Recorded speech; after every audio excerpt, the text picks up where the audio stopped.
남편이 중고 물품을 너무 많이 사와서 열불이 납니다. 2024년 11월 18일 행복한 대화. 제주도. 안녕하세요. 오늘은 2024년 행복한 대화 증문즉설 10번째 강연이 제주도에서 열리는 날입니다. 스님은 새벽 수행과 명상을 마친 후 숙소에서 아침 식사를 하고 8시 50분에 교례자연휴양림으로 향했습니다. 제주도에 온 김에 자연이 잘 보존된 곳을 답사해보기로 했습니다. 날씨가 좋아 차창 밖으로 한라산이 뚜렷이 보였습니다. 1시간 30분을 달려 10시 20분에 교례자연휴양림에 도착했습니다. 교례자연휴양림 곶자왈 숲길은 전국에서 유일하게 화산 폭발로 형성된 곶자왈을 활용한 길이라고 합니다. 다듬어지지 않은 자연과 바위, 돌, 나무가 헝클어진 거친 느낌을 있는 그대로 살려져 있었습니다. 경사가 완만해 무릎이 아픈 스님도 쉽게 걸을 수 있었습니다. 낙엽을 밟으며 가을을 만끽하네요. 오랜 세월을 살다가 고사한 나무들이 마치 미라처럼 누워있고 굵직한 나무들마다 으름덩굴이 뱀처럼 나무를 휘감고 있었습니다. 여러 모양의 나무와 식물들을 보니 신비로움이 느껴졌습니다. 오름까지 가려고 했으나 길이 점점 험난해졌습니다. 절반인 2000m까지 갔다가 2시간 만에 입구로 다시 돌아왔습니다. 답사를 마치고 12시가 넘어 인근 식당에서 잔치국수를 간단하게 먹고 제주 성읍 민속마을로 향했습니다. 옛 제주 마을의 모습이 그대로 유지되어 있는 곳이라고 합니다. 돌담과 돌집이 옹기종기 모여있는 모습이 제주도만의 특징을 잘 보여주었습니다. 고즈넉한 성읍마을의 가을 풍경을 둘러본 후 차를 타고 표선 해수욕장으로 향했습니다. 차에서 내리자 제주도 특유의 거센 바람이 온몸을 휘감았습니다. 바람이 너무 강해 오래 머무를 수 없어 다시 차에 올라탔습니다. 해안을 따라 달리며 푸른 바다를 눈에 담았습니다. 검은 현모암에 부딪히며 일렁이는 하얀 물보라와 가을 햇살 아래 춤추는 억새까지 어우러져 차 안에서도 제주도의 가을을 깊이 느낄 수 있었습니다. 산책도 하고 바다 구경도 하고 오랜만에 여유 있는 시간을 보낸 후 오후 4시에 다시 숙소로 돌아왔습니다. 숙소에서 잠시 휴식을 한 후 저녁 식사를 하고 나서 5시 50분에 강연장으로 출발했습니다. 오늘은 코로나 팬데믹 이후 처음으로 제주도에서 오프라인 증문즉설 강연을 하는 날입니다. 강연이 열리는 곳은 제주시 한라대학교 안에 위치한 한라아트홀 대극장입니다. 스님이 강연장에 도착하자 곳곳에서 봉사자들이 제주 시민들을 반갑게 맞이하고 있었습니다. 제주 행복센터에서 행복학교를 졸업한 행복시민 30여 명이 강연 준비를 해주었습니다. 6시 50분에 강연장에 도착한 스님은 대기실에서 손님들과 차담을 나누었습니다. 먼저 보수 법사님과 초기에 제주도에서 정토회를 일군 강재현 보살님 부부가 스님을 찾아와서 인사를 했습니다. 이어서 제주 BBS에서 윤두호 사장님이 찾아와서 대화를 나누었습니다. 사장님은 제주어로 듣는 법륜 스님의 법문이라는 라디오 프로그램을 진행하고 있다며 스님에게 감사 인사를 했습니다. 법륜 스님의 책 내용을 제주도 방언으로 바꾸어서 방송하는 라디오 프로그램을 진행하고 있는데 청취자들의 호응이 아주 좋습니다. 허락해 주셔서 감사드립니다. 제주도 방언을 할머니들만 알아듣지 젊은 사람들이 알아들을 수 있어요. 제주도 방언을 살리자는 취지니까요. 젊은 사람들도 호응이 아주 좋습니다. 사장님은 제주도 방언으로 낭독하는 법륜 스님의 법문을 직접 핸드폰으로 들려주었습니다. 차담을 나눈 후 기념사진을 찍고 함께 강연장으로 이동했습니다. 강연장에서는 사전 공연으로 인디밴드 요술당나귀가 신나는 노래를 부르고 있었습니다. 해악과 풍자가 담긴 노래 가사에 청중들 모두가 크게 호응하며 즐거워했습니다. 신나는 공연이 끝나고 스님이 얼마 전 전쟁과 지진 피해로 고통을 겪고 있는 시리아와 지속 가능한 개발을 하고 있는 부탄을 다녀온 모습을 영상으로 보았습니다. 영상이 끝나고 나서 환호와 박수를 받으며 스님이 무대 위로 걸어 나왔습니다. 800여 명이 객석을 가득 메웠습니다. 먼저 스님이 제주 시민들에게 인사말을 했습니다. 방금 영상 잘 보셨죠? 우리는 물을 물 쓰듯 하다 보니 물이 얼마나 귀한지를 잘 모릅니다. 또 음식이 남아도니까 음식이 얼마나 귀한지를 잘 모릅니다. 옷도 풍족하게 입다 보니까 옷이 얼마나 귀한 줄 모르고 삽니다. 그런데 세계 곳곳에는 아직도 인간의 생존에 필요로 하는 최소한의 물, 최소한의 음식, 최소한의 물자들이 부족한 사람들이 너무 많습니다. 시리아 서북부 지역에는 국내 난민이 한 350만 명 정도 있습니다. 내전이 일어난 지 10년이 넘었는데 전쟁이 지속되고 있어서 난민촌 아이들은 학교 교육을 못 받고 있습니다. 방금 영상에서 보았듯이 50만 명 이상의 어린아이들이 학교 교육을 받지 못하고 있는 상태입니다. 그나마 지진으로 파괴된 학교를 복원해서 학교 교육을 받을 수 있는 아이들은 교육의 기회가 있지만 난민촌에 있는 아이들은 아예 학교 교육 자체를 받지 못합니다. 그래서 저도 이 문제를 어떻게 해결할 것인지 많은 연구를 하고 있습니다. 이렇게 전쟁 피해 지역을 다녀보면 전쟁이라는 게 얼마나 큰 피해를 가져오고 얼마나 사람들이 고통을 겪게 되는지 그 실상을 알 수 있습니다. 지금 대한민국은 세계적으로 널리 알려져 있고 호감도 역시 아주 높은 나라에 속합니다. 이런 대한민국인데 세계인들이 한국에 대해서 가장 걱정하는 게 무엇일까요? 저한테도 외국에서 전쟁 날 것 같지 않느냐며 전화가 자주 옵니다. 지금 대한민국은 전쟁이 일어날 가능성이 높은 위험에 처해 있습니다. 그런데도 정작 대한민국에 살고 있는 사람들은 전쟁의 위험에 대해 별로 걱정을 안 하는 것 같아요. 여러분들은 걱정을 하나요? 우리는 전쟁에 대한 걱정을 안 하지만 밖에서 볼 때 우리는 전쟁이 일어날 위험이 높은 곳에서 살고 있습니다. 그래서 우리 국민들 모두가 적어도 전쟁이 일어나서는 안 된다는 공감대를 가지고 있어야 합니다. 갈등이 심해서 설령 통일을 좀 뒤로 미루더라도 전쟁만은 안 됩니다. 이런 인식을 우리 국민 모두가 확고하게 가지고 있어야 됩니다. 그런데 6.25 전쟁을 경험했던 사람들은 대부분 죽고 전쟁 경험이 없는 사람만 살게 되어서 그런지 까짓 거 뭐 전쟁하면 되지 하고 생각하는 사람들이 생겨나는 것 같아요. 전쟁은 이기고 지는 문제가 아닙니다. 전쟁의 피해는 사람이 죽고 다치는 것뿐만이 아니라 우리가 그동안 이루어 놓은 많은 기반시설들과 재산들이 모두 폐허가 되어버립니다. 요즘 이스라엘의 가자 폭격, 레바논 폭격, 그리고 러시아의 우크라이나 폭격을 한번 보세요.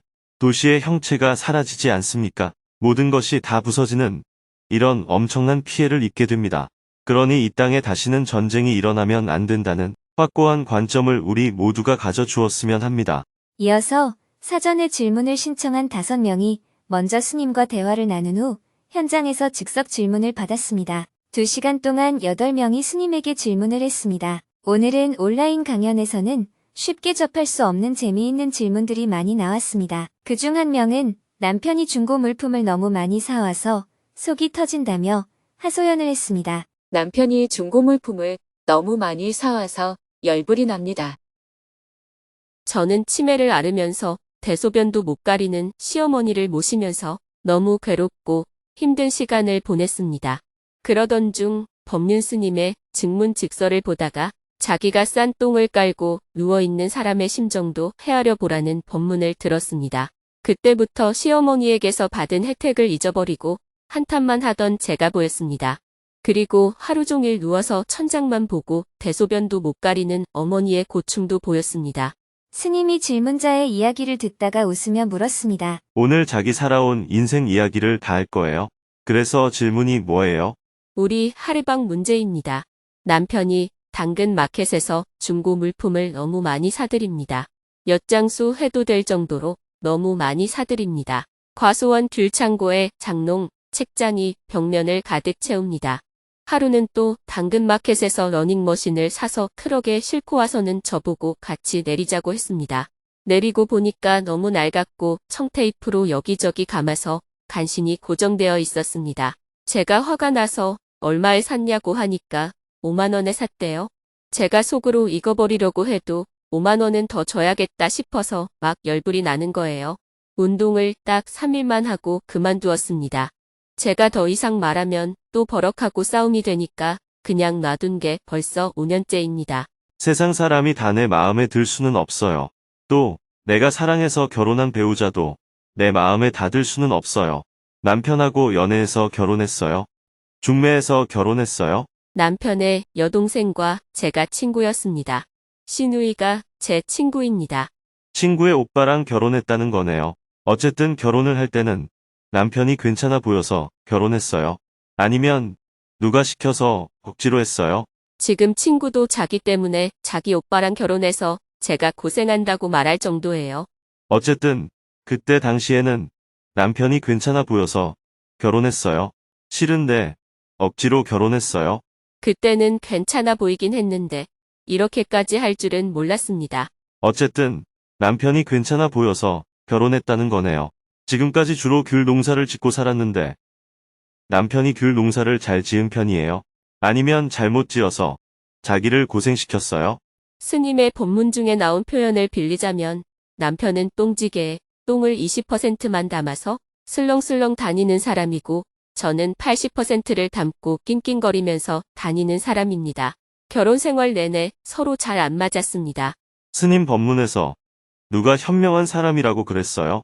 스님 법문에 비추어 보면 제가 바보입니다. 제가 거지하고 살면서 배운 것 중에 하나인데요. 저는 똥지게에 똥을 80%를 담아서 낑낑거리고 옮기고 거지는 20%만 담아서 슬렁슬렁 다녔어요. 처음에는 일을 저렇게 해서 되나 이렇게 생각했는데 제가 몸살이 나서 누워서 생각해보니까 거지의 행동에 일리가 있더라고요. 거지가 저한테 말하기를 몸으로 일하는 품팔이 노동자는 몸이 재산이라는 겁니다. 내 몸 아프면 알아줄 사람이 아무도 없으니 내 몸을 내가 보호할 수밖에 없습니다. 슬렁슬렁 일을 하는 이유는 첫째, 자기 몸을 보호하는 방법입니다. 둘째, 주인들은 부리는 사람이 노는 꼴을 못 봅니다. 아무리 열심히 일을 해도 잠깐 쉬고 있을 때 주인의 눈에 띄면 주인은 왜 일을 안 하고 노느냐고 언짢게 생각합니다. 내가 일하는 성향을 알면 열심히 일하고 잠깐 쉬는구나 하고 이해를 하겠지만 주인이 나를 전부 알 수 없으니 쉬고 있을 때 보면 게으름 피우는 걸로 보입니다. 그런데 80%를 담고 다니면 힘들어서 안 쉴 수가 없다는 거죠. 반면에 20%를 담고 다니면 안 쉬고 계속 일할 수 있으니까 주인이 보기에 하루 종일 부지런히 일하는 것처럼 보인다는 거예요. 나는 내 몸을 챙길 수 있어서 좋고 주인이 보기에도 좋고 서로 좋다는 겁니다.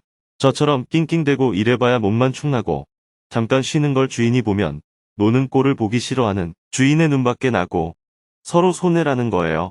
처음에 그 말을 들었을 때 거지니까 그따위 소리를 한다 싶었는데 막상 내가 몸살이 나서 드러눕고 며칠 일을 못하게 되니까 거지의 말에 일리가 있구나 싶더라고요. 그것처럼 남편이 슬렁슬렁 꾸준하게 일을 하면 남편의 건강에도 좋잖아요. 자기가 보기에 마음에 안 들어서 그렇지. 그래도 남편이 없는 것보다는 낫잖아요. 맞습니다. 남편이 건강은 하지요. 고혈압이 있긴 하지만 건강합니다. 고혈압 관리한다고 러닝머신 사다 놓고 3일 사용하고 그만이에요. 남편이 자기가 번 돈으로 중고 물품을 사는 거예요. 질문자가 번 돈으로 산 거예요. 대부분 자기가 돈을 벌어서 삽니다. 그러면 없는 것보다는 있는 게 낫잖아요. 예, 맞습니다. 지금 당근마켓에서 이것저것 헛 물건을 사서 가져오는 게 재산을 축낼 만큼 금액이 많아요. 그 정도는 아닌데 보고 있으면 속이 답답합니다. 자기가 답답한 건 이해가 돼요. 그런데 답답한 이유는 남편이 중고 물품을 사와서 답답한 거예요. 아니면 자기가 남편을 이해하지 못해서 답답한 거예요. 제가 그걸 스님께 질문 드리는 겁니다. 제가 어떻게 하면 남편을 이해할 수 있을까요? 내가 어떤 사람의 행동을 보고 저 인간이 왜 저러나 싶을 때는 내가 그 사람을 이해하지 못해서 그래요. 그 사람이 나를 이해해 주지 않아서 그래요. 제가 상대방을 이해하지 못해서 그렇지요. 그럼 누가 답답해요? 제가 답답해요. 그런데 우리 남편이 이래서 그랬구나 하고 이해하면 누구 마음이 편안할까요? 어제 아침에 보니까 또 그 러닝머신 위에 기다란 앵글을 사서 갖다 놓았습니다. 그러니까 제가 속이 터지지요. 자꾸 말을 돌리지 말고 제가 묻는 질문에 대답을 해보세요. 내가 그동안 남편을 이해하지 못해서 답답했잖아요. 그런데 남편이 그래서 이런 행동을 했구나. 이렇게 내가 남편을 이해하게 되면 남편의 마음이 시원할까요? 내 마음이 시원할까요? 제 마음이 시원하죠. 그럼 자기 마음을 시원하게 하면서 살아야지. 왜 답답해하면서 살아요? 남편을 보면 열불이 나니까요. 열불이 난다는 건 남편의 행동이 이해가 안 된다는 거예요. 똑같은 남편의 행동을 보고 남이 쓰던 걸 사오니 돈을 아낄 수가 있구나 이렇게 생각할 수도 있잖아요. 러닝머신을 가져오는 걸 보고 요즘 건강이 안 좋아져서 몸을 챙기는구나 이렇게 생각할 수도 있잖아요. 작심삼일이라는 말이 있듯이 운동 좀 하려고 가져왔지만 못할 수가 있잖아요. 새 것을 150만 원 주고 사와서 안 쓰는 것보다 헌 것을 5만 원 주고 사와서 안 쓰는 게 차라리 낫다. 이렇게 생각해 보면 어떨까요? 중고 물품은 좀 사와도 손실이 크지 않아요. 쓸만한 물건이었으면 남편의 차례가 오기 전에 다른 사람이 잽싸게 사갔을 겁니다. 남편이 살 정도면 아무도 안 사가는 싼 물건이라는 거예요. 비싸봐야 5만 원밖에 안 드니까 술 먹는 사람들을 기준으로 하면 하루 술값도 안 돼요. 술 먹고 바람 피우고 어디 가서 사고라도 치고 다니지 않는 것만 해도 다행입니다. 남이 쓰다가 내어놓은 것이 아까워서 가져오는 사람이니까 훌륭한 사람이에요. 정신적으로 분석해보면 남편이 어릴 때 가난하게 살아서 버리는 걸 아까워하는 성향인 것 같아요. 저도 그런 면이 좀 있어요. 길 가다가 책장을 누가 버려놓은 걸 보고 주워와서 사용했습니다. 제가 일하는 사무실에도 테이블과 의자를 남이 쓰던 걸 주워와서 벌써 20년을 썼어요. 그 의자에 이름만 들어도 아는 유명한 사람들이 앉아서 저와 대화를 나누고 있는데 지금껏 아무 문제가 없어요. 주변 사람들은 갖다 버리자고 하지만 제가 보기에는 아직 쓸만해요. 지금과 같은 환경 위기 시대에는 남편 같은 사람이 훌륭한 사람입니다. 남편이 이렇게 물건을 아껴 쓴다고 자랑하고 싶어서 저한테 질문을 한 거 아니에요. 남편한테 중고 물품 사서 쌓아두지 말라고 수없이 잔소리를 했는데도 안 고쳐진다는 건 내가 남편을 바꿀 수 있다는 거예요? 바꿀 수 없다는 거예요? 바꿀 수 없다는 겁니다. 바꿀 수 없는데 바꾸려고 하면 누가 괴롭다고요? 제가 괴롭습니다. 한 번은 중고 물품 그만 사라고 잔소리를 했더니 귤 박스를 던지면서 화를 내더라고요. 이왕 고칠 수 없는 거 그냥 놔두면 나라도 안 괴로울 것 아니에요? 내가 잔소리를 해도 중고 물품을 살 것이고 잔소리를 안 해도 살 것인데 괜히 잔소리해서 귤 박스만 손해봤잖아요. 잔소리를 안 했으면 귤 박스를 집어던지지는 않았을 겁니다. 저는 남편이 귤 박스를 던질 때 울었습니다. 평소에 계란 다루듯이 소중하게 귤 박스를 나르는데 세상에 귤 박스를 패대기 치는 사람이 어디 있습니까? 남편이 자기가 농사 지은 건데 귤이 귀한 걸 알까요? 모를까요? 알겠죠? 그 귀한 귤을 패대기 칠 때는 그만큼 성질이 났다는 겁니다. 그 정도로 성질이 났으면 자기를 화나게 만든 마누라의 귀싸대기를 한 대 때려야 될 거 아니에요? 그런데 차마 내 마누라는 못 때려서 아까운 귤을 집어던진 겁니다. 그렇다면 귤을 던진 걸 차라리 고맙다고 해야 되지 않을까요? 어떻게 아까운 귤을 패대기 칠 수 있냐고 항의하지 말고 이렇게 말해봐요. 아이고 여보, 나를 못 때려서 귤 박스를 던졌구나. 성질 나는 중에도 내 생각을 해주어서 고마워. 사실이 그렇습니다. 아무리 귤이 귀해도 마누라보다는 덜 귀하기 때문에 귤 박스를 집어던진 겁니다. 마누라를 한 대 치고 싶은데 차마 마누라를 못 때리니까 마누라가 제일 아끼는 그릇 같은 걸 깨는 거예요. 마누라가 아끼는 그릇을 깨면서 자기 감정을 푸는 거죠. 마누라는 차마 못 때리고 애꿎은 그릇만 깨는 거예요. 그릇이 무슨 죄가 있다고 아까운 그릇을 깨냐. 이렇게 따질 게 아니라 마누라를 아끼다 보니 그릇을 깨는구나 하고 재미있게 생각해봐요. 그게 사실이기도 하고요. 사람을 때리고 싶은데 차마 못 때리니까 다른 걸 집어던지는 겁니다. 귤 박스를 던질 때 그래도 나를 사랑하는구나. 저렇게 화가 나는 중에도 나를 생각해 주네. 이런 생각이 딱 들면 눈물이 날 정도로 남편이 고마울 거예요. 이런 생각은 안 해봤죠? 네, 안 해봤습니다. 질문자는 온 신경이 귤에만 가 있어서 그래요. 아픈 시어머니를 돌보는 게 힘들다고만 생각했는데 법문을 듣고 똥오줌 받아내는 나보다 똥오줌 못 가리는 시어머니가 더 힘들지 않을까 하고 생각이 바뀐 것처럼 귀한 귤을 집어던지는 남편을 보고 차마 나를 못 때려서 아까운 귤을 던졌구나. 화가 나는 중에도 내가 귤보다 귀하니까 나를 두고 귤을 던졌구나. 이렇게 마음을 바꿔보세요. 귤이 더 귀했으면 귤을 던지는 대신 자기가 맞았을 거 아니에요. 이렇게 자기 생각을 바꾸어야 됩니다. 남편은 바꿀 수가 없어요. 남편의 나이가 어떻게 돼요? 내일 모레 70입니다. 나이가 그 정도면 바뀌기가 어렵습니다. 중고 물품 사 모으는 게 크게 손해나는 정도가 아니니까 남편을 이해하는 마음을 내보세요. 알겠습니다. 감사합니다. 계속해서 질문들이 이어졌습니다. 직장도 다니고 휴일에는 알바도 하고 있지만 마이너스 통장이 0원으로 가는 길이 아직도 멉니다.